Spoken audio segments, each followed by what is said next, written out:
हिंदू पंचांग के अनुसार हर साल आश्विन मास की शुक्ल पक्ष की षष्ठी से लेकर विजयादशमी तक दुर्गा पूजा का आयोजन किया जाता है।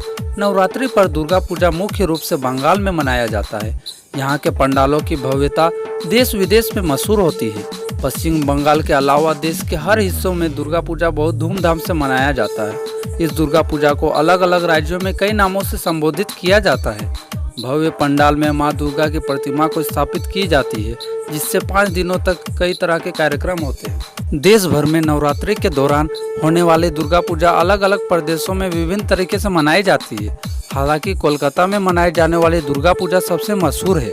नवरात्रि में हर घर में दुर्गा माँ की पूजा की जाती है। इतना ही नहीं, गांव, शहर, गली मोहल्ला और चौराहों पर दुर्गा माँ की विशाल प्रतिमा रखकर सुबह शाम पूजा अर्चना करते हैं।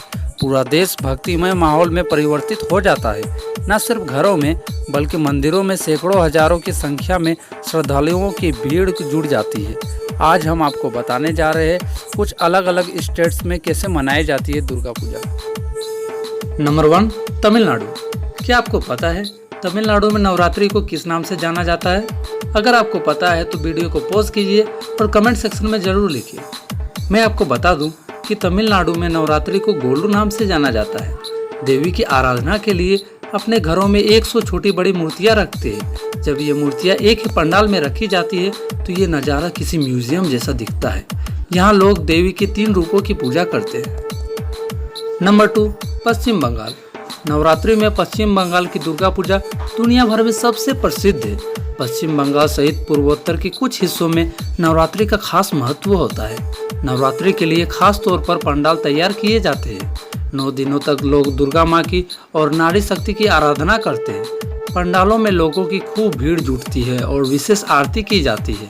इन पंडालों में देवी दुर्गा के 9 रूपों की मूर्तियाँ रखी जाती है। इस दौरान बंगाली महिलाएं अपने पारंपरिक वेशभूषा में तैयार होकर पंडालों में दर्शन आदि करने जाती है।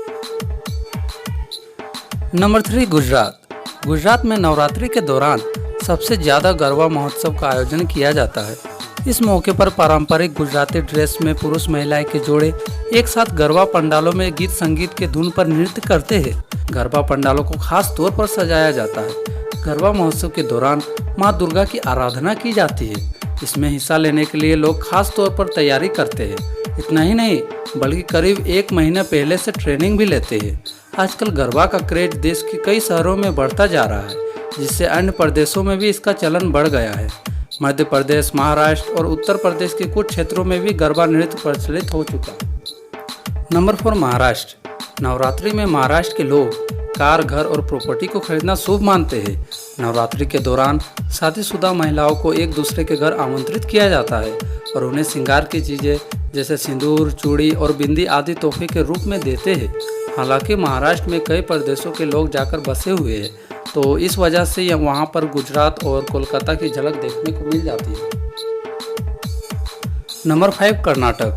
कर्नाटक के मैसूर शहर का दशहरा पूरे देश में मशहूर है। नवरात्रि के आखिरी दिन हाथियों को सोने चांदी के गहनों से सजाया जाता है और मैसूर के राजमहल की खास तौर पर लाइटिंग की जाती है। नंबर 6, पंजाब। पंजाब में नवरात्रि को अलग ही तरीके से मनाया जाता है। यहाँ लोग पहले 7 दिन तक व्रत रखते हैं। इस दौरान जगराते का आयोजन किया जाता है। देवी दुर्गा के पूजन के साथ 8वें दिन भंडारे कराते हैं और 9 कन्याओं को भोजन कराने के बाद व्रत खोला जाता है। इन कन्याओं को दान और लाल चुनरी भेंट की जाती है। नंबर 7, उत्तर प्रदेश और उत्तराखंड। उत्तर भारत के कई राज्यों में नवरात्रि के दौरान देवी माँ की मूर्ति स्थापित की जाती है। इस दौरान खास तौर पर आरती और पूजन किया जाता है। इसके साथ ही कलाकारों के द्वारा रामलीला की प्रस्तुति दी जाती है, जिसमें भगवान श्री राम लंका के राजा रावण का वध करते हैं। 9 दिन रामलीला के मंचन के बाद दशहरे के मौके पर रावण, मेघनाथ और कुंभकर्ण के पुतले जलाए जाते हैं। इसे असत्य पर सत्य की जीत का प्रतीक माना जाता है।